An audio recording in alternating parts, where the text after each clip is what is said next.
Bienvenidos a su canal de la Iglesia Bíblica Bautista, Razón para Vivir,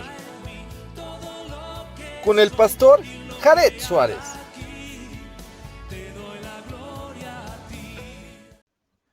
Bienvenidos a su canal de la Iglesia Bíblica Bautista, Razón para Vivir. Nos da muchísimo gusto que puedan acompañarnos en este estudio de la Palabra de Dios y queremos empezar leyendo lo que la Biblia nos dice. Alimentación de los 4,000. Capítulo 8 del Evangelio según San Marcos. En aquellos días, como había una gran multitud y no tenían qué comer, Jesús llamó a sus discípulos y les dijo: Tengo compasión de la gente porque ya hace 3 días que están conmigo y no tienen qué comer. Si los enviare en ayunas a sus casas, se desmayarán en el camino, pues algunos de ellos han venido de lejos. Sus discípulos le respondieron: ¿Dónde podrá alguien saciar de pan a estos aquí en el desierto? Él les preguntó: ¿Cuántos panes tenéis? Ellos dijeron: 7. Entonces mandó a la multitud que se recostase en tierra, y tomando los 7 panes, habiendo dado gracias, los partió y dio a sus discípulos para que pusiesen delante. Los pusieron delante de la multitud y tenían también unos pocos pececillos, y los bendijo y mandó que también los pusieran delante, y comieron y se saciaron y regocijaron de los pedazos que habían sobrado, y recogieron de los pedazos que habían sobrado 7 canastas. Eran los que comieron, como 4,000. Y los despidió, y luego entrando en la barca con sus discípulos vino a la región de Dalmanuta. La demanda de una señal. Vinieron entonces los fariseos y comenzaron a discutir con él, pidiéndole señal del cielo, para tentarle. Y gimiendo en su espíritu dijo: ¿Cómo pide señal esta generación? De cierto os digo que no se dará señal a esta generación. Y dejándolos volvió a entrar en la barca y se fue a la otra ribera. La levadura de los fariseos. Habían olvidado de traer pan, y no tenían sino un pan consigo en la barca. Y él les mandó diciendo: Mirad, guardaos de la levadura de los fariseos y de la levadura de Herodes. Y discutían entre sí, diciendo: ¿Es porque no trajimos pan? Y entendiéndolo Jesús les dijo: ¿Qué discutís? ¿Porque no tenéis pan? ¿No entendéis ni comprendéis? ¿Aún tenéis endurecido vuestro corazón? ¿Teniendo ojos no veis? ¿Y teniendo oídos no oís? ¿Y no recordáis cuando partí los 5 panes entre 5,000, cuántas cestas llenas de pedazos recogisteis? Y ellos dijeron: 12. Y cuando los 7 panes entre 4,000, ¿cuántas canastas llenas de los pedazos recogisteis? Y ellos dijeron: 7. Y les dijo: ¿Cómo aún no entendéis? Un ciego sanado en Betsaida. Vino luego a Betsaida y le trajeron a un ciego.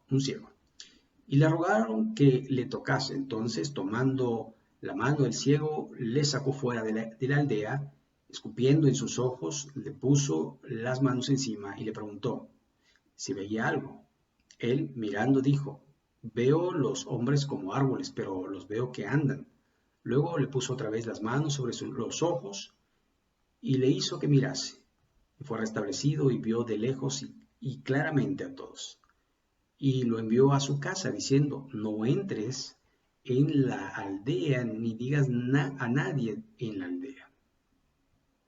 Confesión de Pedro. Salieron Jesús y sus discípulos por las aldeas de Cesarea de Filipo. Y en el camino preguntó a sus discípulos diciéndoles: ¿Quién dicen los hombres que soy yo? Ellos respondieron: unos Juan el Bautista, otros Elías y otros algunos de los profetas. Entonces él les dijo: ¿Y vosotros quién decís que soy? Respondiendo Pedro le dijo: Tú eres el Cristo. Pero él les mandó que no dijesen esto de él a ninguno. Jesús anuncia su muerte. Y comenzó a enseñarles que le era necesario al Hijo del Hombre padecer mucho y ser desechado por los ancianos, por los principales sacerdotes y por los escribas, y ser muerto, y resucitar después de 3 días. Esto les decía claramente. Entonces Pedro le tomó aparte y comenzó a reconvenirle: Pero él, volviéndose y mirando a los discípulos, reprendió a Pedro, diciendo, quítate delante de mí, Satanás, porque no pones la mira en las cosas de Dios, sino en la de los hombres. Llamando a la gente y a sus discípulos les dijo, si alguno quiere venir en pos de mí, niéguese a sí mismo, tome su cruz y sígame, porque todo aquel que quiere salvar su vida la perderá, y todo aquel que pierda su vida por causa de mí y del evangelio la salvará. Porque ¿qué aprovechará al hombre si ganase todo el mundo y perdiere su alma? ¿O qué recompensa dará el hombre por su alma? Porque el que se avergonzare de mí y de mis palabras en esta generación adúltera y pecadora, el Hijo del Hombre se avergonzará también de él cuando venga en la gloria de su Padre con los santos ángeles. Acompáñeme a orar para poder empezar. Señor y Padre nuestro, te damos gracias por tu palabra, gracias por nuestro Señor Jesucristo, porque con Él podemos entender y aprender muchas cosas que nos son necesarias para esta vida. Señor, te rogamos que nos dirijas y que todo lo que hagamos sea para tu gloria y para tu honra, y en el nombre de Jesucristo. Amén. Muy bien, vamos a empezar. Capítulo 8. Ustedes pudieron constatar que hay algunas facetas muy interesantes en la vida del Señor Jesucristo y que de alguna forma nos ayudarán en estos tiempos, sobre todo pensando que siempre requerimos de fe, pero siempre estamos dudando. Ahora, aquí vemos este pasaje respecto a la alimentación de los 4,000, pero una de las cosas que me gusta mucho es que el Señor tuvo misericordia. Esta gente era gente pobre, necesitada, muy necesitada, tan así que les dijo, si los mando a su casa, se van a desmayar. Es decir, no es que pasen a algún lugar y compren alguna vianda, sino que definitivamente van a estar demasiado débiles, no van a poder llegar a sus hogares. Entonces, él les preguntó ahí en el verso 5, ¿cuántos panes tenéis? Ellos dijeron 7. Entonces mandó a la multitud que se recostase en tierra, y tomando los 7 panes, habiendo dado gracias, los partió y dio a sus discípulos para que los pusieran delante, y los pusieron delante de la multitud. Y aquí entonces vemos una escena, 4,000 gentes, y les dice, recuéstense. La gente estaba expectante, qué va a hacer, qué va a pasar, tenía hambre, y bueno, se recuestan, y les dice a sus discípulos, aquí está el pan. Pero me gusta mucho cómo el Señor dice, habiendo dado gracias, era pan nada más, lo que les iba a dar, puro pan, es un pan oriental, un pan más o menos como la pizza, ¿verdad? Así, lo partían y lo repartían y lo comían. Y entonces uno dice, bueno, también por el pan hay que dar gracias. Y muchas veces nosotros, no sé cuántas veces hemos dicho, estando en la mesa, ay, nada más esto vamos a comer, híjole, ojalá pudiéramos comer más, o esto no me gusta, ay, es que son habas o lentejas y esto no me gusta, pero el Señor dio gracias solo por pan. Entonces esto nos indica que debemos de ser agradecidos por cualquier cosa que tengamos en nuestra mesa, sea poco, sea mucho, sea un manjar, sea solamente pan. Dar gracias a Dios. Y dice, los partió y dio a sus discípulos para que pusiesen delante, y los pusieron delante de la multitud. Tenían también unos pocos pececillos y los bendijo, y mandó también que los pusieran delante. Entonces, pan y peces. Ahora, cuando hablamos de pececillos, probablemente sean un tipo charal, un pez pequeñito, a lo mejor asado o frito, y bueno, eso lo comían y ya está. Pan y pez. Y bueno, de alguna forma dice que se saciaron. Esto me gusta mucho porque el verso 8 dice, comieron y se saciaron. Y esto de saciarse es el sentirse satisfecho por el alimento. Sí, era solo pan y solo pez, pero estaban satisfechos. ¿Cuántas veces estamos comiendo y no sentimos satisfacción? y queremos más y tenemos hambre todo el tiempo y no tenemos llenadero y queremos más, más, insatisfechos. Así existen muchas personas en muchas áreas de la vida insatisfechos. Tienen, quieren más. En la sexualidad no tienen satisfacción. En el trabajo no tienen satisfacción. En el hogar no tienen satisfacción. En su área de escuela, de enseñanza, no tienen satisfacción. En ninguna área tienen satisfacción porque de alguna manera tenemos que entender que la satisfacción viene del Señor, que nos hace tener contentamiento y nos sentimos satisfechos. ¿Por qué? Porque estamos haciendo lo correcto delante de nuestro Dios, de nuestro Señor y Salvador Jesucristo. Muy bien. Entonces, lo maravilloso, comieron, se saciaron y recogieron de los pedazos que habían sobrado 7 canastas. Eran los que comieron como 4,000 y los despidió. Y luego entrando en la barca con sus discípulos vino a la región de Dalmanuta. Ahora, este pasaje es totalmente, pues, importante, impactante. Es un pasaje que científicamente no se puede comprobar cómo la materia se puede duplicar sin tener otra cosa. Si ustedes leen la primera ley de la materia no se crea ni se destruye, solo se transforma. Y aquí el Señor está creando, ¿sí? Porque son, hablando de moléculas, hay un número de moléculas y ese número de moléculas permanece, ¿verdad? Si usted aplasta el pan, siguen siendo el número, nada más que comprimidas. Si usted lo despedaza, se ve más grande el pan, pero siguen siendo el número, el mismo número. Pero aquí, ¡pum!, multiplicó y hasta sobró. Esto es impresionante y esto de alguna manera tenía que impactar la vida de las personas que lo veían. Bueno, veo 7 peces y digo, unos pececillos y de repente una multitud de peces para 4,000 gentes. Tengo 7 panes y de repente, ¡pum!, una multitud de 4,000 con 7 panes comen. ¿Cómo es eso posible? ¿Se da cuenta? La gente tenía que creer. Entonces, esto llamaba la atención de los líderes religiosos. Por eso viene la segunda parte, la demanda de una señal. Vinieron entonces los fariseos y comenzaron a discutir con él, pidiéndole señal del cielo para tentarle. Y gimiendo en su espíritu dijo, ¿por qué pide señal esta generación? De cierto os digo que no se dará señal a esta generación. Y dejándolos volvió a entrar en la barca y se fue a la otra ribera. Llama la atención que la gente viendo no creía, oyendo no creía, y el Señor Jesucristo se manifestó una y otra vez, para mostrar que Él era el enviado de Dios. Pero la gente a veces ni viendo cree. Por eso el Señor no toma mucho caso. Dice, no le daré señal a Dios. Y la levadura de los fariseos.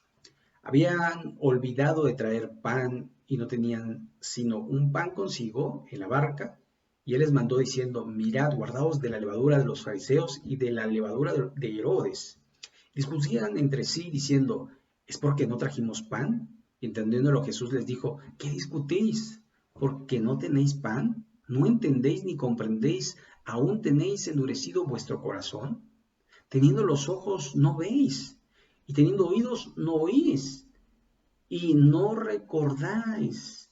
Y esto pensando un poco en los fariseos otra vez, viéndolo. Y es que los discípulos vieron todo del Señor, desde las bodas de Canaán, donde convirtió el agua en vino. Ellos le vieron caminar sobre el agua, ellos vieron la multiplicación de 5,000, la de 4,000, ellos vieron a los paralíticos andar, ellos vieron a los ciegos ver, a los sordos oír, a los muertos resucitar, pero tenían un corazón duro y no querían creer. Y de alguna manera Dios tiene que tocar a nuestro corazón para que ese corazón se ablande. Y una de las cosas que necesitamos es creer. Ahora, cuando hablaba de la levadura de los fariseos y la levadura de Herodes, se refiere a el pecado o circunstancias que pueden influir en la vida del hombre para hacerlo tropezar. es importante que el apóstol Pablo también dice que poca levadura leuda toda la masa. Y esto es un poco de pecado, de alguna manera puede infectar a una iglesia, a una comunidad. Y ahorita, por ejemplo, con el coronavirus vemos que es un virus microscópico, no se puede ver y está afectando a miles y miles de personas, millones ya de personas. Y uno dice, ¿cómo es esto así? Bueno, es algo así. Pero mire lo que está haciendo, leudar, contaminar. Y por eso dice, guárdense, es decir, no se entremezclen, protéjanse de ese tipo de cosas, sobre todo las cosas que contaminan al hombre, que es el pecado. Así que, de alguna manera, viendo el milagro, nos debe llevar a creer, a seguir y andar como Jesús quiere que andamos. Es por eso muy importante que nosotros entendamos que en la vida tenemos un propósito y ese propósito tiene que ver no con mi plan, no con lo que yo quiero en esta vida. A veces uno hace su plan de vida y uno dice, voy a estudiar esto y voy a trabajar en esto y voy a ir aquí, voy a ir allá y así. Pero el Señor tiene otros planes y muchas veces nos va llevando de un lugar a otro hasta que de alguna manera uno se meta en el carril de Dios para hacer su voluntad. Y esto es muy importante, porque a veces uno anda divagando, pensando, esto es lo que tengo que hacer, esto es lo que tengo que hacer, y no sé si se da cuenta, pero por ejemplo, en el año nuevo, y usted piénselo un poquito, en el año nuevo muchos nos hicimos propósitos, dijimos, no, este año voy a hacer esto, voy a hacer lo otro. Pero ¿qué pasó? El hombre propone, pero Dios dispone. Y entonces, de repente, ni siquiera llevábamos tantos meses del año cuando el Señor dice todos a su casa. Guárdense. Y algunos empiezan con los sentidos de persecución, control masivo. Y sí, de alguna manera tiene que ver con eso, pero no ahora.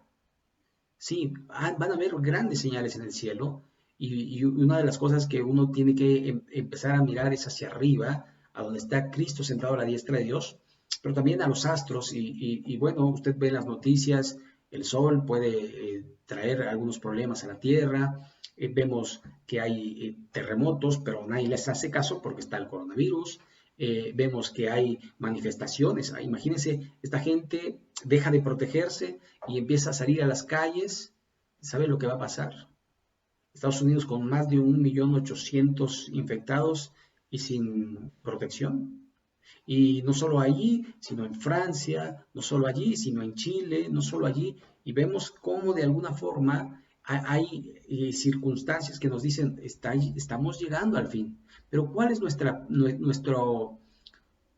nuestro plan en la tierra? ¿Cuál es nuestro propósito? ¿Cuál es nuestra meta? Bueno, nuestra meta es Cristo y nuestra meta es agradarle a Él. Así que de alguna manera, sea lo que está pasando, uno tiene que permanecer en Dios como Dios en nosotros y buscar hacer su voluntad. Esto es sumamente importante y algo muy importante es no temer, no temer, no temer. ¿Por qué? Porque el temor de alguna manera nos puede tomar y nos puede cautivar de tal forma que ya no podamos tener la paz de Dios que sobrepasa todo entendimiento, sino temor, temor. Y recuerde, donde hay temor, el amor no se ha perfeccionado. Porque el perfecto amor echa fuera el temor. Y nosotros podemos en Dios, y si Dios quiere que sigamos adelante, Él es el que da la salud, Él es el que da la vida, Él es el que da el propósito, y nosotros debemos esperar en Dios. No esperar en una vacuna, no esperar en los científicos, no esperar en la Organización Mundial de la Salud, no esperar en esas cosas. Nosotros esperamos en el Señor porque Él es el que nos ayuda y Él puede sanarnos, Él puede protegernos, Él puede hacer lo que le parezca bien porque Él es Dios y es totalmente soberano. Así que tenemos que tener fe de que Él todo lo puede y que tiene un propósito a través de las circunstancias que pasan. Un ciego sanado en Bethsaida. Vino luego a Bethsaida y le trajeron un ciego. y le rogaron que le tocase. Entonces, tomando la mano el ciego, le sacó fuera de la aldea, escupiendo en sus ojos, le puso las manos encima y le preguntó si veía algo. Él mirando dijo, veo los hombres como árboles, pero los veo que andan. Luego le puso otra vez las manos sobre los ojos y le hizo que mirase. Y fue restablecido y vio de lejos claramente a todos y lo envió a casa diciendo, no entres en la aldea ni lo digas a nadie en la aldea. Ya tenemos un caso puntual, un caso diferente a muchos casos de curación de nuestro Señor Jesucristo. Ahora me llama la atención. Está en una aldea, le ruegan que lo toque para que sea sano, y él lo toma de la mano y dice, vámonos fuera de la aldea. Lo lleva fuera de la aldea con un propósito, que no regrese más. Y luego hace algo muy diferente. Toma a esta persona y lo escupe en los ojos.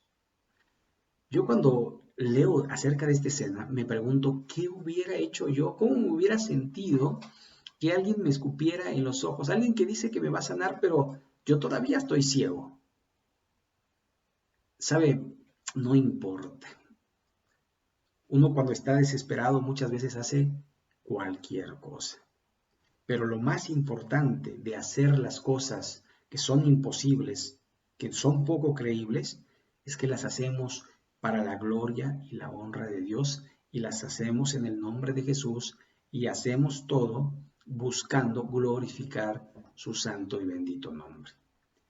Y aquí dice que después de escupirle, le puso las manos encima de los ojos y le preguntó si veía algo. Y dice, veo los hombres como árboles, pero andan. Y después le volvió a poner y ahora sí fue restablecido y vio de lejos y claramente a todos. Pero vea lo que dice el verso 26. Y lo envió a su casa. ¿Se acuerdan? Lo sacó de la aldea y ahora le dice, vete a tu casa, diciendo, no entres en la aldea ni lo digas a nadie en la aldea.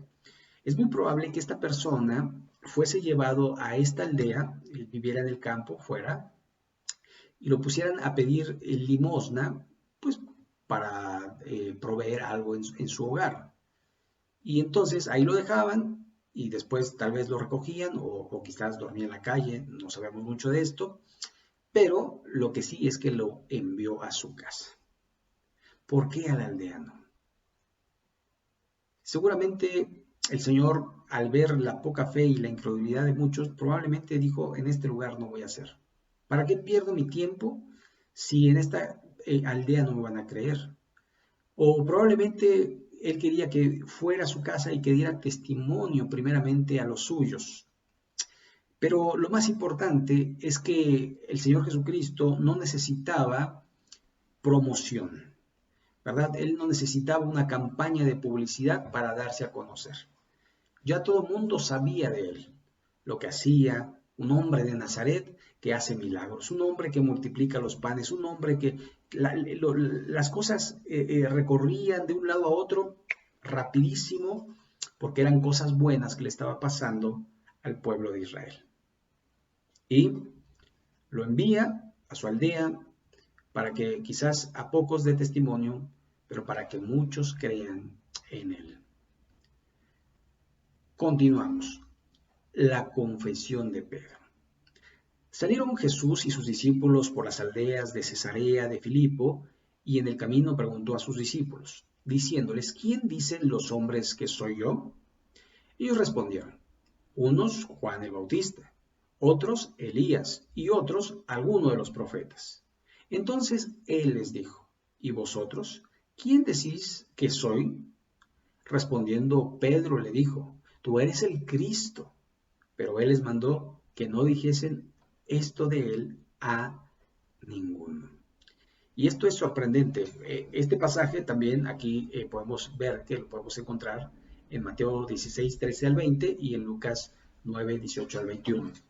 Este pasaje es interesante porque cuando en el capítulo 18 nos dice que cuando Pedro le dice esto, el Señor le dice, esto no te lo reveló ni carne ni sangre, sino mi Padre que está en los cielos. Y entonces Jesús le sigue diciendo, sobre esta roca edificaré mi iglesia. Y muchos malinterpretaron y dijeron, ya ves, Pedro es el fundador de la iglesia. No, Cristo es el fundador. ¿Quién hizo la iglesia? ¿De quién es la iglesia? Mi iglesia, dice el Señor. Hay dos para puntualizar. Sobre esta roca, Petros, no Petra. ¿Sí me explico? Petra es roca, mientras que Pedro es piedra. Así que sobre esta roca, sobre la definición, sobre la declaración de Pedro, iba a fundar su iglesia, que era el Cristo, el Hijo del Dios viviente. Entonces, la iglesia la funda Cristo. Claro, empieza con los apóstoles. Es decir, Jesús, la piedra angular, y después las otras piedras del edificio que son la base, los apóstoles, y después la iglesia va creciendo como un organismo vivo para la gloria y la honra de Dios, pero el fundamento es Cristo. Cristo es. Por eso cuando hablamos del cristianismo no hablamos de una religión, hablamos de una relación con Dios a través de Jesucristo. Por eso, de alguna manera, también ellos primero hacen algo espectacular y después no sé qué pasa. Jesús anuncia su muerte y comenzó a enseñarles que le era necesario al Hijo del Hombre padecer mucho y ser desechado por los ancianos, por los principales sacerdotes y por los escribas y ser muerto, y resucitar después de 3 días. Esto les decía claramente. Entonces Pedro le tomó aparte, fíjese, Pedro, el que dio esta declaración importante, y comenzó a reconvenirle. Pero él, volviéndose y mirando a los discípulos, reprendió a Pedro diciendo, quítate delante de mí, Satanás, porque no pones la mira en las cosas de Dios, sino en las de los hombres. Y ahí podemos ver cómo el Señor Jesucristo dice que les decía esto claramente, voy a morir y voy a resucitar. Claro, no sé, es como que le entraba por uno y le salía por otro, y no lo captaban. De hecho, cuando lo vieron morir, dijeron, no, esto se acabó. Pero se los había dicho, voy a morir, voy a padecer mucho y voy a resucitar. Sí, entiendo, es algo súper complicado, súper difícil. Una cosa es multiplicar panes, pero otra cosa es resucitar de los muertos. Dígame qué es más difícil. El que multiplica los panes no puede resucitar de los muertos. ¿Sabe? Uno no puede multiplicar, uno agarra la harina, mezcla con agua, aceite, la levadura o lo que sea, y lo mete al horno y saca los panes, y si uno necesita más pan, no es de que los agarre y dice pum, pum, pum, y se multiplican, no, sino que entonces agarra y hace más mezcla de harina, y entonces lo mete a hornear y otra vez, y si necesita más pan, el Señor Jesucristo no necesitaba ni siquiera el horno, y estaban a cientos de kilómetros de una zona donde pudieran hacer de comer. Por eso cuando Pedro le dice, o los discípulos dicen, ¿quién les va a dar de comer a esta multitud en el desierto? Porque era imposible. Pero Pedro de repente dice, no, Señor, esto no puede ser. Es decir, no sigas el plan de Dios. Tú sigue viviendo, tú sigue haciendo, pero el Señor Jesucristo sabía lo que había venido, y Él había venido a morir por los pecadores. Porque sin derramamiento de sangre no hay expiación, no hay perdón, no hay limpieza de nuestros pecados, y la sangre de Cristo nos limpia de todo pecado. Por eso, de alguna forma, cuando hablamos de la religión, ninguna religión te lleva a Dios. Aunque haya ahí gente que diga, no, todas las religiones te llevan a Dios. No. Yo digo, y la Escritura lo confirma, ninguna religión lleva a Dios. Todas hablan de Dios. Pero Cristo es el camino, la verdad y la vida, y nadie viene al Padre si no es por medio de Él. Cristo me lleva a Dios. Jesús es el único que me puede llevar a la vida eterna. Siguiendo. Y llamando a la gente y a sus discípulos les dijo, si alguno quiere venir en pos de mí, niéguese a sí mismo, tome su cruz y sígame, porque todo el que quiera salvar su vida la perderá, y todo el que pierda su vida por causa de mí y del evangelio la salvará. Porque ¿qué aprovechará el hombre si ganare todo el mundo y perdiere su alma? ¿O qué recompensa dará el hombre por su alma? ¿Sabe? Póngale precio a su alma. ¿Cuánto vale usted? Mucha gente estaría dispuesta a vender su alma por $1.000.000, ¿cierto o no? Mucha gente lo ha hecho, pero, ¿sabe? Ese $1.000.000 no le daría para sacar un alma del infierno. Ni todo el dinero del mundo sacaría un alma del infierno. Porque lo único que vale es la sangre de Cristo. ¿Sí? Por ejemplo, usted, si está en México, tiene pesos mexicanos. Si está en Colombia, tiene pesos colombianos. Si está en Argentina, tiene pesos argentinos. El detalle de esto es que si yo llevo mis pesos a cualquier país del mundo, no valen, no sirven. Me van a decir, no se los aceptamos. Hay que hacer un cambio. En las cosas espirituales y celestiales, y sobre todo para el camino a la vida en Cristo Jesús, es Cristo y es la sangre de Cristo que nos limpia de todo pecado, según Apocalipsis 1:5. Nosotros debemos comprender entonces que Jesús es el vínculo que nos lleva al Padre. Ahora, esto es sumamente importante. ¿Por qué? Vea lo que dice el verso 38. El que se avergonzare de mí y de mis palabras en esta generación adúltera y pecadora, el Hijo del Hombre se avergonzará también de él cuando venga en la gloria de su Padre con los santos ángeles. Ahora, no voy a hablar de la segunda venida del Señor Jesucristo, aunque aquí está hablando él de esto, pero sí de esta parte, avergonzarse de mí, avergonzarse del Señor. ¿Sabe que en estos tiempos mucha gente no quiere recibir a Cristo porque no quiere sentirse avergonzado, no quiere que le digan aleluyo, no quiere que le digan, mira, ese santito, ese santurrón, mira el fiel, mira el que no peca? Y creo que es una presión constante que tenemos los cristianos. Y le digo constante porque la gente del mundo no entiende qué es guardarse para Dios, qué es hacer la voluntad de Dios.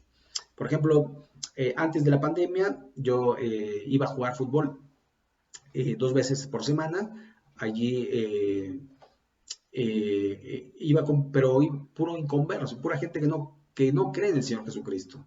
Gente religiosa, pero que no cree en el Señor Jesucristo. Entonces me hacían bromas, ¿verdad?, sobre la religión. Me hablaban de cosas que son incorrectas y yo me tenía que retirar de ese lugar. Y había ahí presión constante, pero yo no me avergonzaba del Evangelio porque es poder de Dios para salvación, y yo lo que hacía era hablarles de Cristo. Les decía, ¿saben?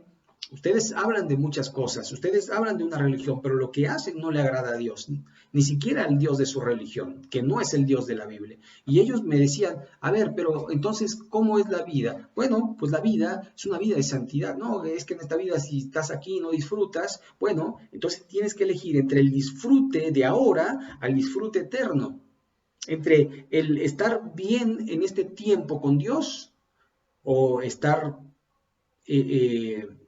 en el infierno.